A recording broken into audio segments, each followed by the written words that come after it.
You said something that also I jotted down for a question. We start our goals, but we don't finish them. Why?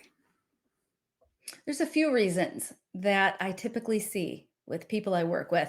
One is that we are microwaves and not crock pots. Oh, okay.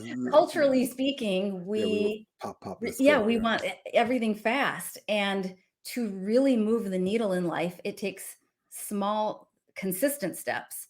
And when you look within a short period of time, Mm. you don't see results with small, consistent steps. So I think just if you don't get microwave results or really crock pot results in microwave time, we give up. And finishing goals is a very different skill set than sitting down and starting them or envisioning them or developing them. But a lot of things happen during implementation that we are often not equipped to deal with. Mm. So that's one reason, Okay. the A lot of microwave things versus doing the it. crock Yeah. pot. Okay. No, I was just saying because I was thinking implementation. We don't see the we see problems. Let me rephrase that. We don't see the problems while we're in the implementation stage that will stop us from doing it. The Right. microwave. Okay. Okay. And that's usually where self-sabotage shows up. And Oh. we're not usually aware of our own self-sabotage, but that's where fear might show up or self-doubt, or if you get resistance from outside factors, it could be family members or people who frankly benefit from you staying exactly where you are. Let's say you want to get healthier, but your family no longer likes the new cooking that you're doing, and you get this resistance. So I think even just some self-sabotage during the implementation phase and being unable to handle roadblocks is another reason we don't finish. When you say roadblocks, what's the typical roadblock in the personal life that we run into? Is it family?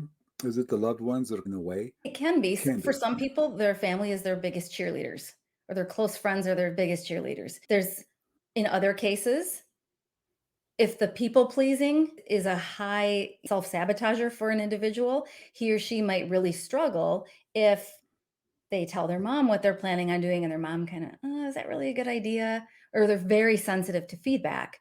So a lot of self doubt shows up Mm. in the interim, or even just the inability to stick with it when things aren't happening. It's not linear. There's usually ups and downs and struggles. And I Yes. think Yeah. just sticking with it and having longevity, and what do you do when you want to give up? Just not having those skills or someone in your corner that supports you and helps you navigate through that. We're not taught that in school. But I'm wondering, you said it, so I'm just going to push a little bit more. Okay. I'm wondering, where do we develop these habits of not valuing ourselves enough, or not, or looking for the microwave results when we actually should be doing it in a crock pot, allowing other people to affect where we want to go? Where do we learn? We had to, my mind only, we have to unlearn what we came here with in order to take that perception. So I'm just wondering, where does that begin with? And three, four, five, first year of high school, where do we begin to say, okay, I got to buckle under and give in to what everybody else is after? Wow. It's probably a little different for all of us, but if anyone comes out of childhood without that built in, then I want their parents. Yeah. And if it's not parents, it's society. And aren't we always all trying to fit in? And we're trying to, maybe it's a female thing too, not make waves. We want to make sure that we aren't rocking the boat, that we're well received, that we look good. Everybody wants to be Yeah. picked for the team, chosen. So you don't be different, don't look different, don't think different.